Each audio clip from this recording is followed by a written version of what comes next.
Fought long and hard, Commander, and it's all come down to this. We're with you. Good luck. I think that Command&Conquer was groundbreaking because of the medium on which it was delivered. Command&Conquer on CD-ROM. And the type of play that was being given to the consumer.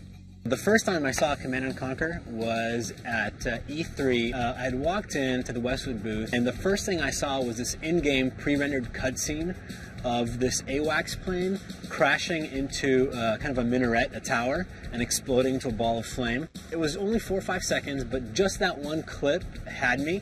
I didn't know what kind of game C&C was. I didn't care what kind of game it was. I just knew I had to have it. I thought it was amazing. I mean, it was like nothing I'd ever seen before. You know, you had tanks and they're blowing up buildings and airplanes are flying in and nukes are going off, and it was this real immersive experience unlike anything you'd ever played on like a Nintendo before. I just loved, you know, grabbing all these tanks at once and throwing them at my enemy and commanding orcas and, you know, and grabbing, you know, soldiers, and, you know, I was in control of an entire army, not just of one person or one car, and that feeling was so great. When C&C 1 came out, I was actually going to Digipen, which was the first video game programming school, and me and my roommates, there were 5 of us living in this house together, and one of the guys had a computer, he got the game, and none of us knew what an RTS game was. And we spent countless hours playing it, and we all got copies, and we were playing each other all the time. We didn't get any schoolwork done for like a month. It was awesome. They added an online feature where you dialed into your friend, and I had a buddy who had it, and again, the first time we ever connected, and instead of playing AI, I was playing a buddy of mine, and that was so unreal. That was just the most amazing experience of my life. So I was at Origin when the first Command&Conquer came out, but we were just all super hardcore gamers, and we're, you know, anticipating C&C for a long time. They had, you know, really cool ads, and, you know, we were looking at screenshots, and so when it came out, like, everybody at Origin went out and bought Command&Conquer and pretty much sold it out around Austin. And I would say it was only about 2 weeks later that we had our own official tournament for Command&Conquer, multiplayer tournament, and it was awesome. I mean, we had like an MC, all the development teams, marketing, everyone was in there playing, and it was actually the first time in my, you know, at that time short career in gaming where I actually saw the whole studio rallying behind a game that we didn't even make. That's more the game series in general. Most people, and myself included, like the idea of the storyline. The whole alien substance comes to Earth and people fight over it because it means a lot. Sorry to interrupt your briefing, Commander, but we need your help now. Kane discovered we were hiding Mobius, and he's throwing everything at us but the kitchen sink. It's up to you to mobilize the strike force. Acquire Mobius and rendezvous with the rescue choppers. Mobius may be crazy, but he holds the key to this Tiberium riddle. The most memorable C&C moment, I would have to say, was in the original Command&Conquer when they introduced the character of Kane. You had been taking your orders from this guy named Seth for like half the campaign, and he was getting sort of jealous of your success, and then all of a sudden he was being really nice to you, and you weren't quite sure why, and he brought you in on this plot to sort of attack America and do this behind Kane's back. And this guy, this bald, mean-looking dude in this black shirt, sits down and he's like, "Hey, I'm Kane, I'm the boss, and you're working for me now." And that was just an amazing, you know, moment in gaming and storytelling that was like, wow, you know, I immediately know who this guy is, I know why he's a badass, and you know, I'm working for him. This is very cool. You know, if you ask anybody what their favorite character was, and I would have to agree, it would be the Commando. You could blow up buildings, which was awesome, and each time you would click on a building to destroy it, he'd give this good line. He'd say, "I got a present for you." I got a present for you, with the C4 and, you know, one-hit kills on structures. That was, you know, he was so full of character, and he was a great unit. Back then, there really weren't a lot of games that allowed you to compete with each other, and it wasn't just about like reflexes. It was about strategy and when to build your forces, when to attack, you know, when to focus on your economy. So it was just brilliant. So we created the covert operations to make individual missions that you could pick out one at a time, not in a story, and that were really hard. And at the end of the day, some of them we felt were nigh impossible. But it turns out that, you know, within hours, people had beaten most of them, if not all of them, and within days we had many people that had completed all of them. So I think that maybe we thought it was a little harder than it really was.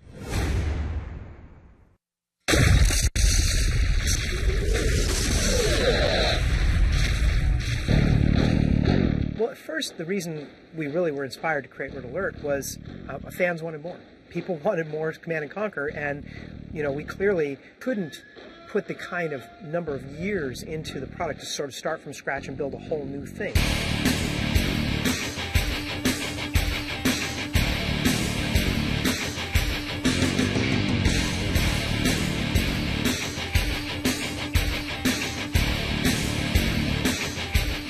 So what we figured was, hey, we could take the basic mechanics of the game, create all new sides, all new units, all new balancing, and change the graphics to some extent, but we really needed a new theme. Noble comrades advance. We will occupy all of Europe within 60 days. Perhaps, but 11 months over schedule. It is vital to our propaganda efforts that we take Berlin before Comrade Stalin's birthday. So Red Alert was the outcome of that. Here was this idea where we could really put some weird science and fantastic units and fantastic stuff into the game and these great superpowers and have a storyline or a fiction that really supported all of it. Commander, you did a fine job rescuing Einstein for us. Red Alert was very unique because it was revisionist history. What if World War II never happened and they had Einstein going back in time and the Soviet superpower being equal to the US, if not bigger? Russia's borders were stretched from coast to coast. Really the appeal was the movies that tied it all together. Commander, this is Tanya Adams, professional volunteer. And it was so funny. It was taking something, a subject matter that could quickly get a little too serious and actually put a really comical twist on it. So you see Tanya being captured and then she gets away and then boom, she's there on the map as this little, couple pixels tall unit. It's like, yes, now I have to blow up this base and kill everybody in it.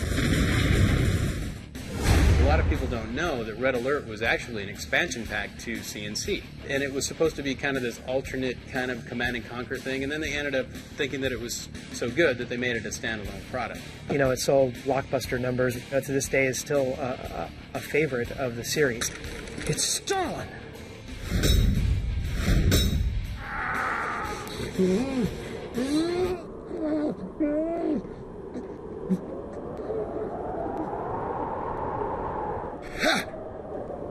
Well, after we had finished Red Alert, once again we were in this position where it looked like it's going to be a long time before we do our next product. And in fact, we decided to start over and to build a new engine from more or less scratch to build the next Tiberium game, which became Tiberium Sun. So we had a long gap there, and the best thing we could do with all the artists and the audio guys and the designers was to devote them to building new mission packs and new units for Red Alert, the game, or the engine. And that's where Counter-Strike came in and Aftermath. We actually did one right after the other because we did the first one, thought, okay, that'll make everybody happy, and they just screamed for more. So we did another one, and turns out that I think that even that wasn't quite enough. We could have easily done a third. So I think it just speaks to the robustness of the storyline that people were that hungry for more and more content. Brotherhood! We are whole again! The sickness has been cut out! Well, Tiberium Sun was what the fans were screaming for. Right from the get-go, when we shipped the original Command and Conquer, everybody wanted to know what happened to GDI and Nod, what happened to Cain. In the name of Cain! In the name of Cain! Cain lives! The storyline is really about the evolution of the GDI and Nod conflict. All GDI forces have been destroyed. Repeat, send reinforcements right away. God damn it. We've come to find out that the Tiberium substance that everybody had looked to as this great savior for helping to get natural resources has some really nasty side effects, and in fact is terraforming the planet. And the question is, for what? What the hell is this? What does Cain have? What is his Tacitus? Tiberium isn't an accident. It's something that was sent by an intelligent race, and it's the precursor to an invasion. What happened to the technology that you and Kane stole off that UFO? So all of Tiberium's Sun is all about Nod, the Brotherhood of Nod, this terrorist organization, which has now evolved to a technological group that really embraces the strange mutations that Tiberium is causing and is trying to create super soldiers. My judgment is sound, Kane, and I'm not afraid of ghosts or you. Perhaps you should be. I've seen the future. Our Tiberian future. Versus GDI, which has really sort of retrenched into a position of just trying to hold at bay this Tiberium infestation that's taking over the planet. And now it's not just a battle for the Western world, it's a battle for humanity. Well, in the 4 years between Command & Conquer and Tiberian Sun, the game Command & Conquer had been imitated so many times in so many different ways. It really put a really high bar for Tiberian Sun. And in fact, computers had come a long way. They were much more powerful. So we were really able to explore the three-dimensional aspects of the world, the characters, the units themselves. Take tanks that were now hovercraft and you know, the Orca flyers that became Orca bombers and all sorts of cool things like that. Just all this imaginative stuff that came out of the science fiction of the mixture of the alien technology along with these you know, sort of evolution of war machines. So all this stuff put together made for lots of different ways to play and well over double the number of types of units you had. That's what really made it special, because there's so many different things you could do. And so, you know, I felt really good about the way the product came out. So when we first shipped Tiberian Sun, I remember being absolutely astounded. We had shipped well over 1 million copies into the trade, literally within the first few days around the world. And there were reorders before we even finished shipping some of the different places. So we literally, within a week, went through over 1 million copies, which was just phenomenal. The feedback on the bulletin boards, the feedback in the press, the feedback from all the fans was just amazingly supportive. And, you know, overall, people, it was a hit. I'm not losing that base, Mac. I'll give you a squad of our best jump troopers to clear the way for your arrival. Good luck, Commander. The game's afoot. Let's kick some ass.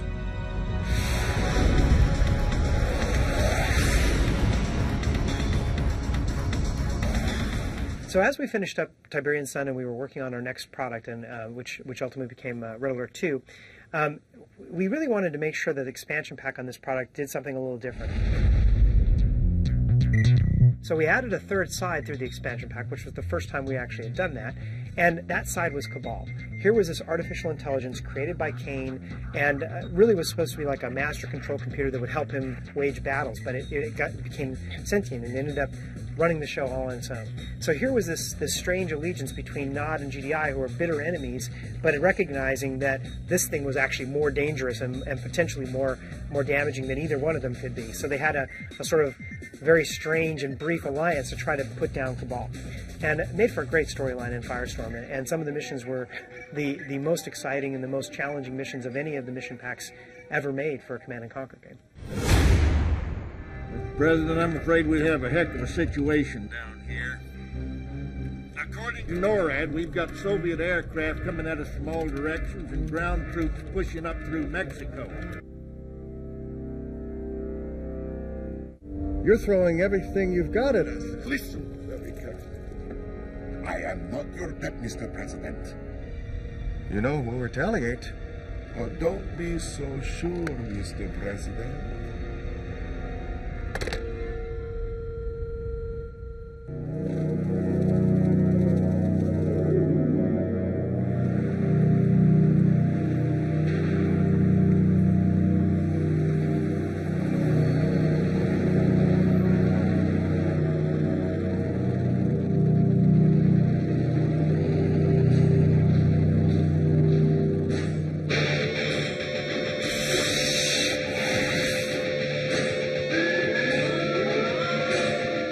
Red Alert 2, things really got exciting in the Red Alert universe. Not only did we have all the weird science from the original Red Alert, but we had sort of gotten religion, and the guys down in Irvine really outdid themselves to make two sides that were really, really different. And I was just absolutely blown away by it. I was a big fan of Red Alert 1, but this one just took everything that was great about Red Alert 1 and like cranked it tenfold.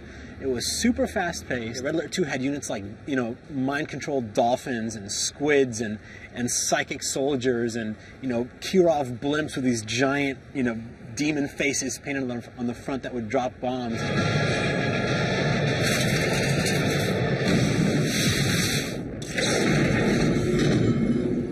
It was just over the top, total B-movie, hammy acting, but it was hilarious. It was great. We really wanted it to be a light, fun type of game rather than a really serious sci-fi bent. Congratulations, Comrade General. See how the American President Dugan ducks for cover. This is the actual story themselves, the video, we had really become much better at storytelling. So although it was very campy and very intentionally so, the production quality on the video pieces and all the actors and sets was way above and beyond anything we had done to date. The characters that they got were unbelievably funny, and they were overacted in such hilarious ways. The costumes were phenomenal, the sets and props, etc. They're just such a signature C&C moment. Please stand by, Commander. We have an incoming broadcast from General Carville at the Pentagon. I hope you're rested and ready, Commander, because as of 0800 hours, you are in control of every satellite, base, tank, airplane, enlisted man, woman, and child in the eastern United States. I remember, you know, playing through the single-player missions and just trying to get to any clips of Tanya. General, I hope the commander is up to speed because we don't have time to waste. I'm sure Tanya has every confidence in you, Commander. Oh, you're sure? Well, it's not. She always became my favorite character, and I think it was the first time she said in letter 2, she's like, I got a present for you, and then she, you know, blows up a bunch of soldiers in front of her, and I thought that was the coolest thing ever. Yeah, Tanya, I mean, she's sexy, she's hot. If we don't move fast enough, we'll all become slaves to Roman. The C&C community just goes, you know, goo goo gaga. There's nothing worse for a soldier than losing her mind. It played so well. The pacing was so well done. It was so fast-paced. All the units were, you know, as close to perfectly balanced as possible. I remember Mark talking about designing high, making sure that all of the game elements really had huge impact. So explosions were never small, they were always big. And, you know, a unit wasn't a little bit better, it was a lot better than the last one. Rhino tanks didn't get a bit better with veterancy, they got 3 times better. And all of this really combined to make this sort of frenetic game experience that just exploded onto the screen. This series was all about making decisions in a clutch. And the faster we could make people play, the more we forced them to make decisions with imperfect information and without a lot of time to sit down and ponder it. You either make a decision or you die. Right from the very first moments of Red Alert 2, you knew this was going to be a game that was just going to grab you by the throat and drag you through it. And that's exactly what it did. It was such a good game. I fell in love with that game the moment I saw it. And, you know, to this day, it's my favorite C&C game of all time. Red Alert 2 was, I still think to this day, one of the best strategy games ever made. And it was just, you know, this quirky, campy, fun universe tacked onto this just amazing gameplay.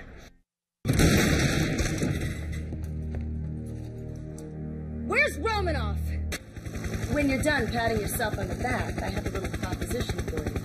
The president has invited us, to his victory gala at the White House tonight. I thought maybe you'd want to ride.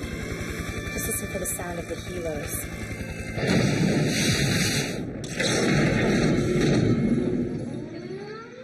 Is it done, Yuri? No, Comrade Premier. It has only begun. We are now at DEFCON 2. What the devil is going on, Lieutenant? He's surfaced, Mr. President.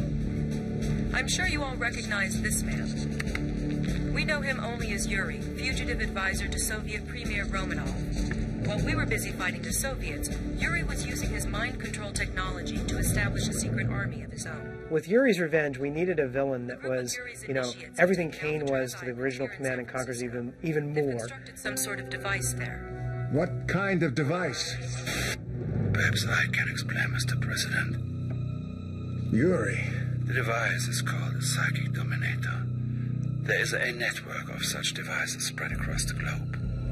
More of your mind control tricks? No tricks, Mr. President. In a few moments, I will unleash a tidal wave of psychic energy designed to dominate the minds of an entire planet. There will be no more free will, only my will. Yuri. This Yuri is going down. We take care of traitor Yuri. So Udo Kier, very well-known German actor, really got into the character and did a phenomenal job of bringing Yuri to life. And to this day, he becomes one of the most iconic characters in the entire Command & Conquer universe. With the addition of Yuri's Revenge to Red Alert 2, I think really the Irvine team pretty much perfected real-time strategy in its time. Yuri's Revenge added a third side that was yet again completely different from the other two sides. Everyone was kind of mind-controlled or had slaves, and that was the side that was the most filled with the most personality.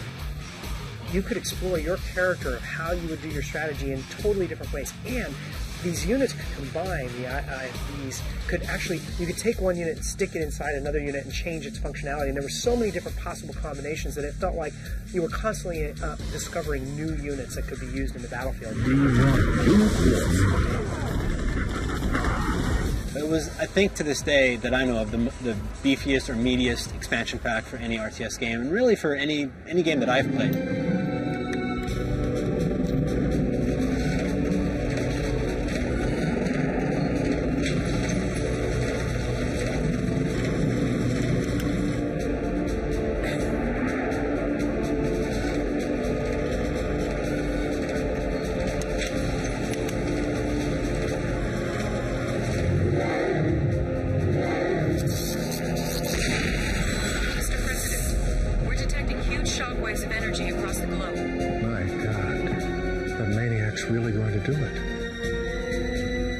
God help us all.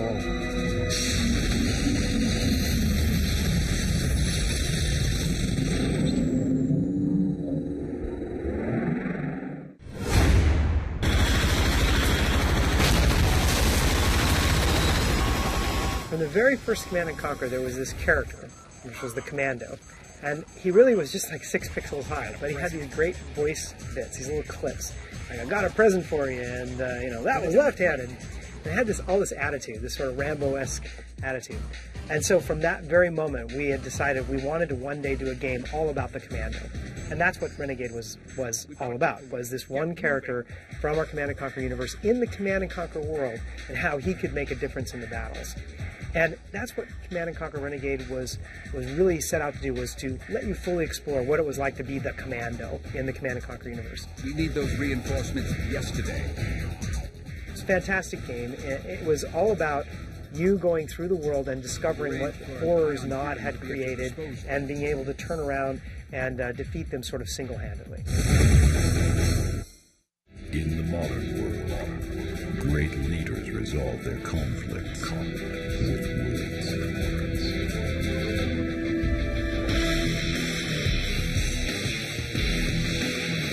Step off shotgun.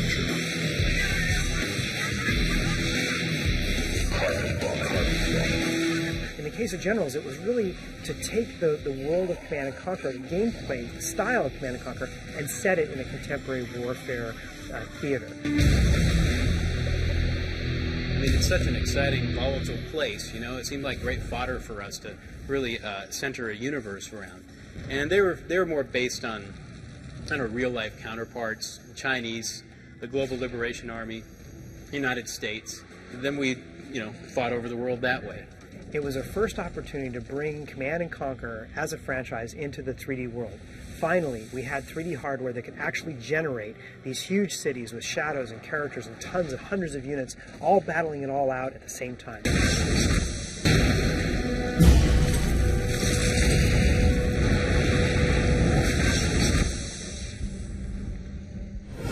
My job, you know, you get these assistants, and then we had this kind of brand new one, this green guy wanted to help everybody, right? During the development process of Command & Conquer Generals, specifically during the last couple months, everyone would drop what they were doing at the end of the day, and we would play the game in multiplayer mode against each other. We always have tournaments between each other to see who's the best, 1 versus 1 and 2 versus 2 player. The lowly QA tester at the time, was playing against one of the game's senior producers. But we have this intense competitive nature amongst the team. It was a real competitive game, but at a certain point, I sort of turned the corner and started to take him out. And we were in the tournament, and I thought it would be great to just page him while I was playing against him. Next thing I know, I hear him on the intercom system of the building saying, "Amir Rahimi, please report to my office." Of course, I'm playing him at the time. So I drop the game, run upstairs, see what he wants, and without taking his eyes off of the screen, he barks some mundane task that he wants me to do the next day, and by the time I get back to my computer, half my base is gone. Generals was kind of cool because it was the first time you really got to play with sort of modern military hardware. Had a twist, of course, but to play with those kinds of toys in a big RTS setting, that was really the first time that had been done well. It was so compelling to us that we decided to really try to tell the entire story from the point of view of the game engine. And that was what was when Sage was created, the actual game engine that we still continue to evolve to this day. Well, with 0 Hour, Generals really came into its own. Not only was this expansion pack full, chock full of new units, new missions, all sorts of new tactics, all sorts of new things, and some really great graphical advances. In addition to all of that, you had these characters, these generals that you could play a role as. When we started making Command&Conquer General 0 Hour, it was just going to be a pretty standard expansion pack. We were going to add a few units to it and put some new campaign missions in there, and then just do a few general feature improvements. As we started into that, the designers started playing around with some of the unit files and found that you could take pretty much any one of our units and do some pretty simple mods to them, taking features from other units and make a completely new unit. So you could take a tank and suddenly have it shoot a laser or shoot a projectile that would explode in a big field of toxins. And so the actual characterization of your forces was a reflection of the general's style. And so when you were playing against a particular type of general, you really knew what kind of tactics and strategies they might use. So there would be a stealth general, and there would be a toxin general, and a laser general. And we took all those generals and kind of strung together a campaign called General's Talon, where you would face each of them. That campaign allowed us to kind of go back to that Red Alert 2 days of a little bit craziness, a little bit of campiness. Our audio guys really did a fantastic job of going in and creating these great personalities such that the Toxin General, while you were fighting him, was kind of taunting you with this creepy voice. You will come for the Toxin, but you will stay because you're dead. And the Stealth General had this really, kind of sneaky, quiet, evil voice to him. You didn't need those troops anyways. So that added a lot of personality to the game, and I think that was a really great feature that made that an awesome expansion pack. Without that, it would have been a full expansion pack. With that, I mean, it was almost a completely new product.